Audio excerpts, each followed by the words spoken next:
ούτε αυτή η αγάπη αν είναι ακαλλιέργητη και τραχιά.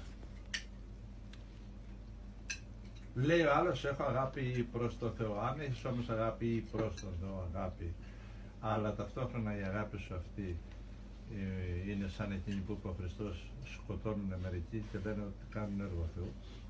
Άλλοι βρίζουν και νομίζουν ότι κάνουν έργο Θεού. Άλλοι κατακρίνουν και νομίζουν ότι κάνουν έργο Θεού. Άλλοι πουλάνε εμπορεύματα κατά έργο Θεού. Λέμε, ο καθένας κάνει τα δικά του. Πάντως, όλες οι αγάπες, ο άνθρωπος αν δεν αγαπάει θα ψυχτεί, σπαγούεται. Όλες οι μορφές ευτυχίας είναι καλές, οι μορφές ευτυχίας, του έρωτα, μίλησες για τον έρωτα. Η αγάπη για τον έρωτα είναι η δεύτερη πηγή δυνάμεως που μπορεί ο άνθρωπος να ζήσει. Πρώτη είναι, είπαμε, οι τρεις πηγές δυστυχίας, τα οικονομικά, τα σεξουαλικά και γύρω. Φαντάσου αν αυτές οι τρεις πηγές δυστυχίας γίνουν πηγές δύναμης μέσα σου. Οι μορφές ευτυχίας, όλες οι μορφές ευτυχίας δεν κάνουν τον άνθρωπο ευτυχισμένο. Ούτε τα πολλά λεφτά, ούτε τη υγεία σου, ούτε να σου πηγαίνουν καλά τα πράγματα, ούτε η χώρα σου να έχει ειρήνη. Όλα να σου πηγαίνουν δεξιά, καλά, ευχάριστα και όλες οι μορφές ευτυχίας αδυνατούν να σε κάνουν ευτυχισμένο όν. Ύπαρξη ευχάριστη και ειρηνική. Γιατί? Υπάρχει ένα γιατί. Ακριβώς αυτό, ότι όλα δεν σου σβήνουν το γιατί. Πάμε τώρα. Μόνο μία ευτυχία δύναται πραγματικά να σε ολοκληρώσει η ύπαρξη και σου ευτυχία. Μόνο αυτή θα μείνει. Όλες οι άλλες ευτυχίες θα φύγουν. Τα παιδιά σου, οι ερωτές σου, γι' αυτό μην απορείς με τους ερωτές σου, τα μυαλά σου, τα ιδέες σου, οι αντιλήψεις σου. Ο κόσμος, τα μοντέλα της ζωής, όλα θα παραχωρήσουν τη θέση τους γιατί είναι ρευστά. Λέει ο υμνοδός, θέτει ένα ερώτημα και λέει, ποια του βίου τρυφή διαμένει λύπης αμέτωχος. Να κλείσω όμως πρώτα. Μία μορφή ευτυχίας μένει. Η ευτυχία, η οντολογική σου ύπαρξη. Ούτε αυτή όμως, αν δεν είναι καλλιεργημένη και απαλλαγμένη από ψήρες, μικρόβια, αγκάθια, εγωπάθειες, μικροπάθειες, ζήλιες, εκτιτικότητες και αυτές τις χοντρομαλακίες. Γιατί μετά θα καταλήξεις διπλός μαλάκας. Και το θέμα μαλάκας είναι επίσημη, πώς να το πω, θεματολογία εδώ. Συζητιέται πολύ εδώ, στο δικό μου περιβάλλον. Στον τελευταίο καιρό. Λοιπόν, όλες οι αγάπες είναι καλές, να μείνει αυτό. Μία αγάπη ολοκληρώνει τον άνθρωπο. Η αγάπη ή προς τον Θεό. Αλλά ούτε αυτή, αν δεν είναι καλλιεργημένη, ισορροπημένη, ευτυχής. Απαλλαγμένη από όλο εκείνο που λέμε μικρόβιο και αρνητικό άνθρωπο. Όλες οι ευτυχίες είναι καλές και χρειάζονται. Συμπληρώνουν. Αλλά δεν είναι αυτές. Θα μείνει μόνο η ευτυχία, η υπαρξιακή σου ποιότητα. Αν η ποιότητά σου είναι μικρή, κακή, είναι μικρή και κακή η ευτυχία σου. Περιορισμένης αντιλήψεως. Να σου πω τώρα τον ύμνο. Λέει ο ύμνος, ποια του βίου τρυφή διαμένει λύπης αμέτωχος. Τι λέει ο ύμνοδος? Βάζει ένα ερώτημα. Ποια χαρά σε αυτόν τον κόσμο μένει αμέτωχος από τη λύπη? Ποια του βίου τρυφή, ευχαρίστηση, απόλαυση, ευδαιμονία, έρωτας. Παραμένει λύπης αμέτωχος. Το τέλος κάθε μορφή ερωτισμού είναι πόνος. Στο είχα πει πριν 1000 χρόνια. Στο είχα πει πριν χρόνια όταν σε συνάντησα. Δεν θα είναι ποτέ πόνος αν έχεις πιάσει αυτά τα δύο. Η αγάπη σου να είναι απαλλαγμένη από μη εμπάθειες, κακίες, χολότητες, μικρότητες, και αν η ευτυχία σου είναι υπαρξιακή και οντολογική. Τότε τα πάντα γύρω σου θα περισφύγουν και θα σε σφίγγουν στην ευτυχία, στην χαρά και στη ζωή. Ο υμνοδός είπε έτσι, μετά απάντησε. Εσείς ποια λέτε ότι η χαρά μένει λύπης αμέτωχος? Ποια τρυφή παραμένει λύπης αμέτωχος?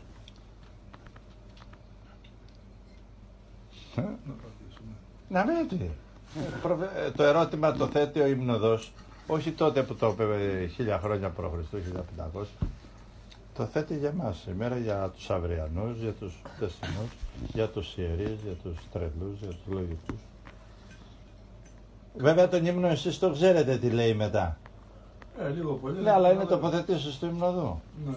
Εγώ μέχρι να συμφωνήσω μαζί του είδα και έπαθα. Και ακόμα έχω και μερικές επιφυλάξεις. Ενστάσεις. Όχι ενστάσεις, αλλά εντάξει. Ας πούμε με τον Χριστό εγώ συγγενεύω 80%. Συγγενεύω. Δηλαδή αυτά που λέει λέω ναι. Ναι, τα ψηφίζω. Το άλλο 20 έχουμε θέματα. Παράδειγμα, σου λέω ρε παιδί μου. Σιγά παιδί μου. Για λέμε. Τώρα πια. Για να μην μπερδέψω που είπα το άλλο 20 μπορεί να μην το φτάνω να το καταλαβαίνω σαν ανώτερο, ασφαλώς για να το λέει δεν έχω θέμα τσακωμού, είναι θέμα πώς το λέει, λέει αγάπα τον εχθρό σου. Εγώ συγγενεύω εδώ ένα 10%, το 90% μου διαφεύγει. Δεν θα πω εγώ στο Χριστό, αλλά πλήρωσέ με μισθολογικά ότι περέντουσα το λόγο σου, να μου πει ρε φίλε, το χάσες. Πάρε ένα 10. Εντάξει, δεν είναι ακριβώς. Εντάξει, λέμε τώρα, κατά παράδειγμα. Ποια το βίο τρυφή διαμένει λύπησα μέτοχος. Ποια ευχαρίστηση ζωισμένη αμέτωχος. Η αγάπη για το Θεό. Η επικοινωνία με το Θεό. Εσύ απαντάς σε μένα, ρωτάς. Έτσι λέω εγώ. Μένει η αγάπη για το Θεό και η επικοινωνία για ποιον. Αυτή η ένωση που έχει με τον Θεό. Τι άλλο να μην σε λυπεί. Τι άλλο να μην σε λυπεί. Γιατί αυτός δεν σε λυπεί. Εγώ ξέρεις πόσες φορές κοντζίζω και λέω κύριε δεν βλέπεις, κύριε δεν... έρχεσαι ο Δαβίδ λέει με κοντεύω να διαλυθώ, λέει και εσύ αργείς, τρέξε κύριε σε βοήθειά μου γρήγορα, απέκαμα από το στεναγμό, λούζω το κρεβάτι μου κάθε βράδυ με τα άφθονα δακτριά μου, οι εχθροί με πλησίασαν, κινδυνεύω, πού είσαι, με περιγελούν οι εχθροί μου. Ο Χριστός επάνω στο σταυρό είπε ηλί, Θεέ μου γιατί με εγκατέλειψες, το είπε μία φορά, εμείς το λέμε πολλές. Αυτό το είπε και αυτός μία. Άρα δεν είναι αυτό. Όχι δεν είναι αυτό, αλλά λέμε. Άμα είναι αυτό για σένα. Μετά τι λέει ο υμνοδός μου φίλε. Ποια του βίου τρυφή, διαμένει λύπης αμέτωχος, ποια δόξα έστηκε επιγήσα μετά. Δόξα σημαίνει αυτό το μεγαλείο, η αγάπη, αυτή η υπεροχή, η ανωτερότητα. Αυτό είναι. Και δεν λέγε κάθε κοσμική δόξα μαζί με αυτό. Και όλες εδώ, κάθε μορφή δεν σου λέει πια. Μένει του λουλουδιού η δόξα, αυτό το. Μένει της φύσεως, της χτίσεως, ποια δόξα μένει. Αμετάθετος όμως, να μην κουνιέται έτσι. Πέρα δώσε, καλαμωτή, μη γίνεται. Ποια δόξα μετά, κοίτα τα θυμάται απ' έξω. Πάντα σκιά σας ασθενέστερα, πάντα ονείρο. Α, περίμενε, δε, μέχρι εδώ έβαλε ένα ερώτημα. Το επεκτείνει, δηλαδή σου λέει εντάξει αν δεν έχει αυτό που λέμε αμετάθετη το μεγαλείο, κατεβαίνει λίγο και σου λέει ποια αγάπη, ποια λάμψη ανθρώπινη, φυσική, ποια δύναμη του κόσμου, η γνώση, η διανόηση, τα όνειρά σου, τα κρατικά συμφέροντα, τι στο καλό, δεν μένει τίποτα λέει. Ρωτάει, δεν του απαντάει κανένας και μετά λέει αυτό, απαντάει μόνος του. Λέει πάντα, τα πάντα, σκιά, από τη σκιά είναι πιο αδύναμα. Ασθενέστερα της σκιάς. Άκου τι λέει. Πω, πεσημισμός, κατωτερότητα, μικρότητα, φθορά, είδες, τα ισοπαίδωσε όλα λέει, σκιά. Βάλτε να τους βάλει πάνω σας να κλάψουμε. Πάντα λέει ονείρων απατηλότερα. Πιο απατηλά, λέει λέξη απατηλά από τα όνειρα. Ο έρωτας είναι απατηλός. Γιατί εσύ τον προσωποποιείς και δεν τον γνωρίζεις. Υπήρχε μια συμφωνία στην ελληνική μυθολογία ότι ο έρωτας θα πάει σε κάποια και θα της κάνει έρωτα μέρα νύχτα. Στον πιο απίθανο έρωτα. Εκείνο που ονειρεύεται η ύπαρξη κατά την θεϊκή διάσταση. Τι έγινε, κάνανε μια συμφωνία. Δεν θα κοιτάξει ποτέ. Με μαλάκο φύγει. Και τον είδε σαν άγγελο που έφευγε φτερωτό. Γι' αυτό τον έχουμε φτερωτό. Δηλαδή, άμα προσωποποιηθεί, το βγάζει το παιχνίδι. Άρχισε με τα εκτιμικότητα, άρχισε το δάγκωμα. Ναι. Την ξέρεις τη μυθολογική αυτή ωραίο, διάσταση. Την ξέρεις, την έχεις διαβάσει. Όχι. Εγώ κάπου το έχω διαβάσει. Ο έρωτας και η ψυχή. Νομίζω το έχω ακούσει. Μα είναι από την αρχαία ελληνική μυθολογία. Όχι, δεν λέω αυτό τη Πιτσούλη που Ναι, το το έχω ακούσει, αλλά αυτή. έχει εξασθενήσει από τη Της μνήμη μου. Πιτσούλη Παλιά. είναι αυτή. Ναι. Δεν είναι αυτό, είναι Ναι, από αρχαιοτάτα. παλιά. Ωραία ιστορία. Πία το βίο τροφή, διαμένει πάντα σιά ασθενέστερα, πάντα ονείρων απατηλότερα. Τα λέει απατηλά. Απατηλά είναι. Για ποιο λόγο όμως να είναι απατηλά, ας πούμε? Γιατί να είναι απατηλή η κτής, γιατί να είναι απατηλή η μάνα μου? Δεν ήταν απατηλή η γυναίκα. Γιατί να είναι απατηλό το παιδί μου ή εγώ σαν πατέρα στο παιδί μου? Στο καλό.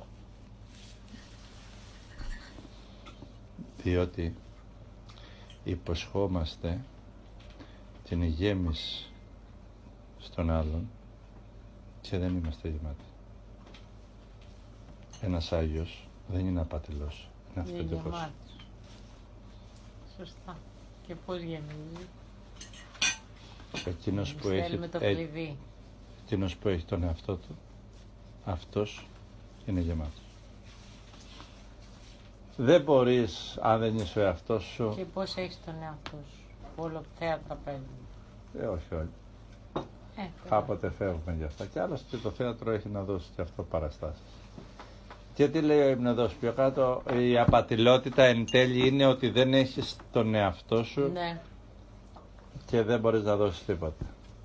Αν εγώ, λέει ο Απόστολος Παύλος, τις γλώσσες των ανθρώπων και των αγγέλων μιλάω, αλλά δεν έχω αγάπη, είμαι ένα τίποτα. Αν δώσω όλα τα υπάρχοντά μου και καούνε και το σώμα μου ακόμα, αλλά δεν έχω αγάπη, είμαι ένα τίποτα. Να στο αλλάξω τώρα? Αν εγώ μιλάω όλες τις γλώσσες των ανθρώπων, αλλά δεν είμαι ο εαυτός μου, είμαι ένα μεγάλο τίποτα. Ναι. Αν εγώ όμως σου δώσω τα αμάξια μου, τα χωράφια μου, τα πάντα μου, τη φιλία μου και το σώμα μου ακόμα, αλλά δεν είμαι ο εαυτός μου, εσύ έχεις πάρει ένα αέρα κοπανιστό. Πώς πάει λέγοντας. Για να ψωμίσω τα υπάρχοντά μου, τον ύμνο της αγάπης, σου λέω το Απόστολο Παύλο.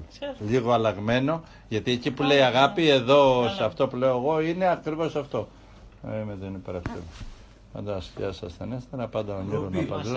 Μία ροπή. Δηλαδή, και πάντα τα αυτά λέει ο ύμνος. Μία ροπή και τα αυτά πάντα θάνατος διαδέχεται. Και σε όλα λέει, απαντάει ο ύμνοδος, ότι είναι μία ροή, ένα ποτάμι, όλα όσα γνωρίζουμε, φυσικά και πνευματικά τούτου κόσμου. Οι αντιλήψεις, οι διαλογισμοί, τα όνειρά σου, το κόσμο των επιθυμιών σου, τα όλα φθύρουν και σβήνουν.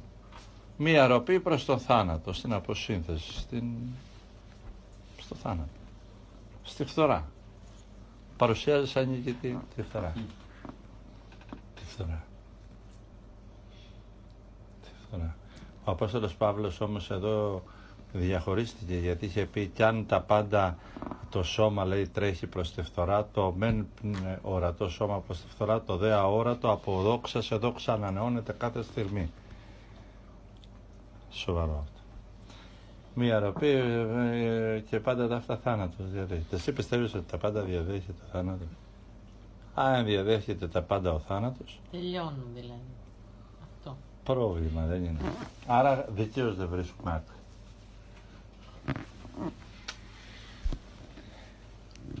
Και τα αυτά πάντα ο θάνατος διαδέχεται. Θάνατος διαδέχεται κάθε τι που είναι εκφραστής της υπηρέτησης του θανάτου. Γι' αυτό υπέροχα είπε ο Χριστός, εγώ είμαι η ζωή. Και δύο κυρίως δεν μπορείτε να υπηρετείτε. Θα πρέπει να έχετε διαλέξει αν θα είστε υπηρέτες του θανάτου ή υπηρέτες της ζωής. Υπηρέτες της ευτυχίας ή της δυστυχίας, της μαλακίας ή όχι. Πιστοί ή άπιστοι. Και μετά θα διαλέξετε αν σαν πιστοί θα είστε πιστοί καλλιεργημένοι και ευγενικοί και ανώτεροι ή πιστοί τραχείς και άουροι και ακαλλιεργητοί. Αν θα είστε θρησκόληπτοι ή λάτρεις, ουσιαστικοί ή φανεροί. Κατάλαβες, δύο κυρίους δεν μπορεί να είσαι, και ναι και όχι. Ή θα είσαι ναι και αμήν, ή θα είσαι πρόβλημα. Και πού κατέληξε μετά ο ποιητής, ο υμνοδός ποιητής? Ποιητής ήταν, γιατί τα ποίηματα των ύμνων είναι ποίηματα, όπως τα ακούς, ποίηματα. Ποίηματα που εκφράζουν τον θεϊκό έρωτα της ψυχής. Μάλιστα όλοι οι ψαλμοί της Εκκλησίας είναι ερωτικά ποίηματα τα οποία εκφράζουν την αγάπη που έχει η ανθρώπινη ψυχή για το Θεό μόνο με ερωτικομένος τρόπο. Δεν είναι τυχαίο που διάλεξε τον ερωτικό τρόπο.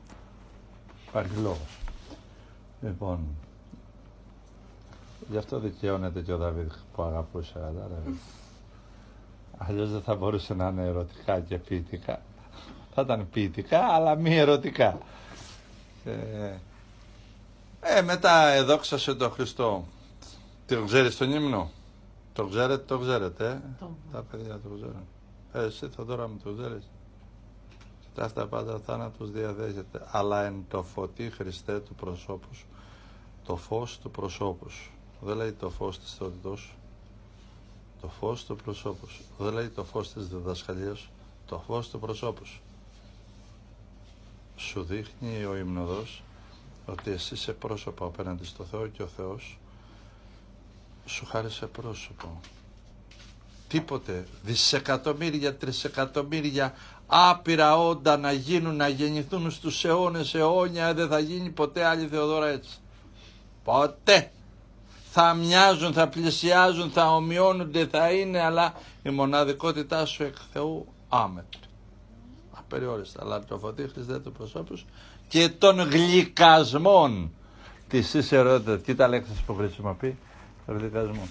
Λες άρε να ήμουν ερωτημένος και να το πρόσεχα μια από πέρα να δεις πως με τη μία θα με γουστάριζε. Λοιπόν, λίγη συνεδρία. Μην πεις τα έγραφες και αυτά. Δεν πρόλαβες, Γιατί έπρεπε να τα γράψουμε. Έχει γράψει.